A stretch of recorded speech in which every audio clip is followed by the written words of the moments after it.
Buen día, chicos. En esta oportunidad, les doy una vez más la bienvenida a la sección de la asignatura de Planeación y Ordenamiento del Territorio. Hoy vamos a revisar los procesos de revisión y ajuste a los planes de ordenamiento del territorio. Y para eso vamos a comenzar definiendo qué es el proceso de revisión y ajuste. Según lo que dice la Ley 388 de 1997, que ya sabemos que es la Ley Orgánica de Ordenamiento del Territorio, la revisión y ajuste del plan de ordenamiento es un procedimiento de carácter técnico, participativo y jurídico que se realiza con el fin de actualizar, modificar o ajustar los contenidos. ¿Qué contenidos? Los contenidos tanto del componente urbano como del componente general y del componente rural de los planes de ordenamiento del territorio, que si bien están regulados o normatizados por un conjunto de normas que también pueden ser susceptibles de ajustes o de modificación y que ameritan automáticamente el desarrollo de este tipo de procesos para adaptar la construcción efectiva de ese modelo de territorio hacia lo que se quiere concebir con la construcción o con la estructuración del plan de ordenamiento del territorio.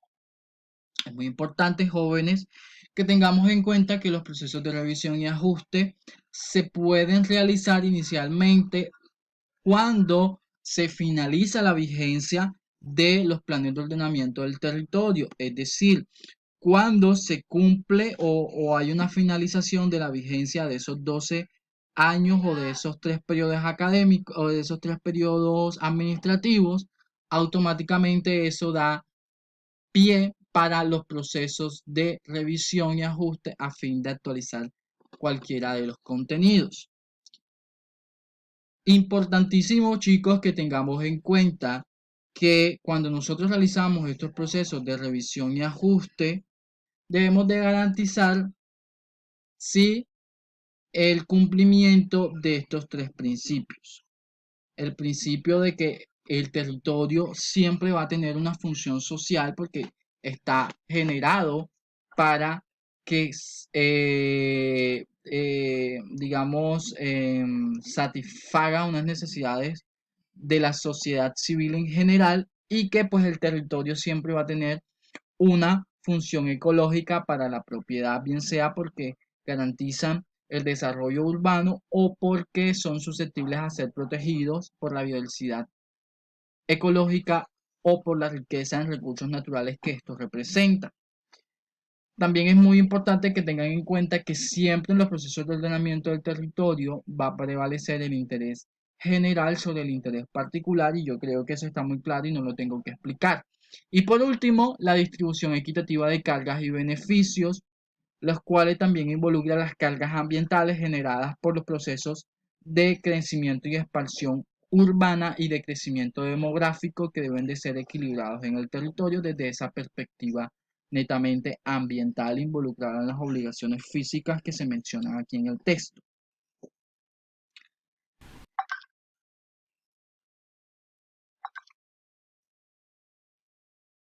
Como esos procesos de revisión y ajuste son de carácter netamente técnico, estos solamente se pueden llevar a cabo durante 5 escenarios.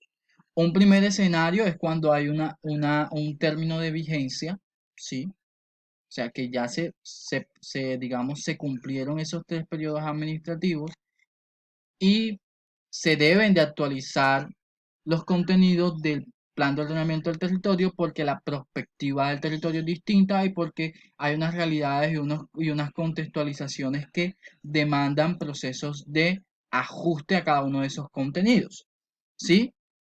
O porque existen motivos de excepcional interés público, bien sea porque hay declaraciones de desastres o calamidades públicas, como por ejemplo lo que nos está sucediendo ahora con el coronavirus. Pero es muy importante que tengamos en cuenta que estas declaraciones de desastres o de calamidades públicas siempre deben de tener una justificación técnica, sí, para delimitar áreas o zonas de riesgo o para condicionar áreas, ¿sí? Delimitando, restringiendo el uso del territorio o para, digamos, orientar la formulación de estrategias que permitan mitigar el riesgo en esas zonas. Por tanto, en este escenario siempre debemos de justificar bajo estudios técnicos y detallados la amenaza, el riesgo y la vulnerabilidad que presenta el territorio para poder hacer esos procesos de revisión o ajuste o delimitación o zonificación o condicionamiento de áreas. Ojo, con estas delimitaciones, zonificaciones o condicionantes pueden ser tanto en áreas rurales como en áreas urbanas, independientemente de su subclasificación. Otro de los escenarios es cuando existen modificaciones excepcionales de normas urbanísticas que automáticamente, digamos, modifican la estructura del plan de ordenamiento del territorio y pueden, digamos, poner en riesgo el cumplimiento de los objetivos y las estrategias que fueron definidas tanto a largo como a mediano plazo en los componentes generales y urbanos del plan de ordenamiento del territorio. En tal sentido, cuando existen normas, modificaciones porque se derogó o porque se actualizó alguna norma urbanística, bien sea general, complementaria o estructural, es necesario automáticamente realizar procesos de revisión y ajuste a los planes de ordenamiento del territorio. Esos procesos de revisión y ajustes pueden ser motivados por el alcalde, pero siempre debe existir motivos técnicos y legalmente sustentados. Otro escenario que también puede propiciar los procesos de ajuste es cuando se quieren incorporar suelos para el desarrollo de proyectos de viviendas de interés social o de viviendas de interés prioritario. Esas viviendas de interés social o de viviendas de interés prioritario siempre deben de ser incorporados tanto el suelos rurales, suburbanos o zonas de expansión urbana, en función de lo que define la ley 1537 del 2012. Ahora, esto solo se podrá incorporar en cualquiera de estos tres suelos siempre y cuando existan unas condiciones. Y esas condiciones hacen referencia a que exista cobertura de servicios públicos o se proyecte la cobertura de servicios públicos, a que no existan restricciones ambientales definidas por parte de las corporaciones autónomas regionales a través de la formulación de determinantes ambientales o porque no existan actividades que sean priorizadas para el desarrollo de ese tipo de territorios. Actividades como la agroindustria, la ganadería o la minería, por ejemplo.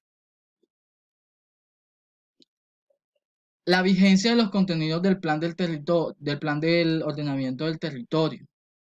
Es muy importante que tengamos en cuenta que los procesos de revisión general del plan del desarrollo del territorio siempre deben de realizarse en el primer periodo constitucional. Es decir, aquí tenemos un ejemplo de un plan de ordenamiento del territorio que comenzó en vigencia a partir del año 2000 y que su vigencia terminó en el año 2011. ¿Sí? El periodo más propicio para realizar los procesos de ajuste y revisión es en el primer periodo administrativo, es decir, desde el periodo del 2012 al 2015. Allí se deben de garantizar la implementación, ahí se deben de garantizar el ajuste y la revisión del plan de ordenamiento del territorio para poder ser incorporados durante los otros periodos administrativos.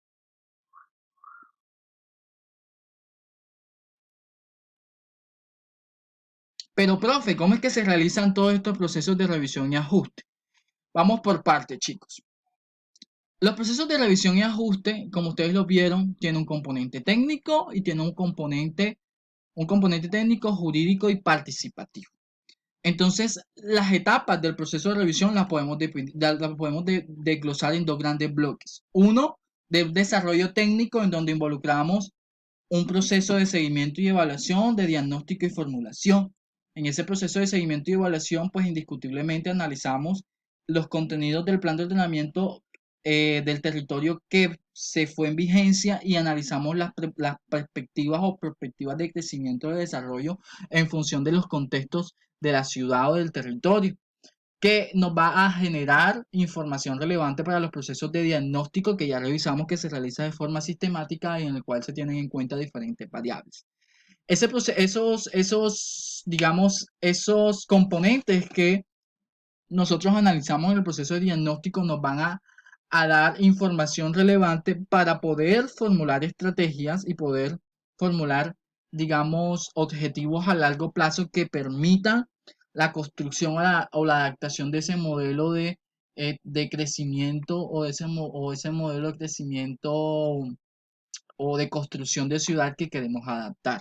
No obstante, para que pueda existir ese proceso, hay que llegar a unos acuerdos. Y es ahí donde se involucran esas dos últimas fases de concertación y adopción. ¿Sí? En esa etapa de concertación, la sociedad civil, tanto las agremiaciones, tanto, digamos, las diferentes involucrados, las diferentes partes que puedan verse beneficiadas o afectadas por el desarrollo de este tipo de procedimientos, tienen voz y voto para opinar sobre aquellos componentes a los cuales creen ellos que se les puede incursionar o se les puede apuntar en el nuevo plan de ordenamiento del territorio. Y también se pueden, digamos, expresar puntos o aspectos que puedan generar conflictos por el uso del territorio. ¿Sí? En ese proceso de concertación, las autoridades ambientales tienen un papel crucial. ¿Sí? Tienen un papel preponderante en todos estos procesos. ¿Sí? Y en la etapa de concertación, chicos, ¿sí?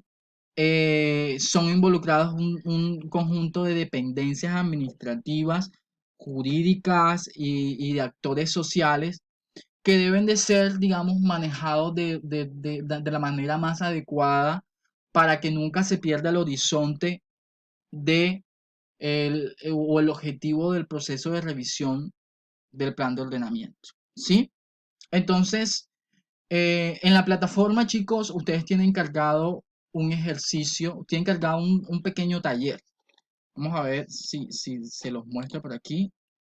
Esa actividad, pues, consiste básicamente en que ustedes puedan entender, o el objetivo de la actividad es que ustedes puedan entender cuál es la función que tienen las autoridades ambientales en todos estos procesos de ordenamiento del territorio.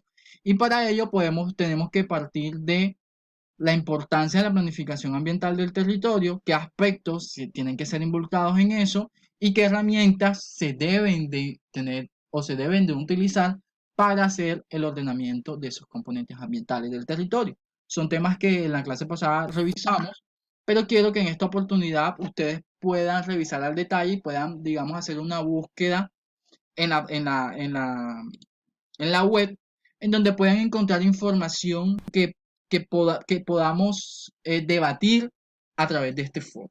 ¿Sí?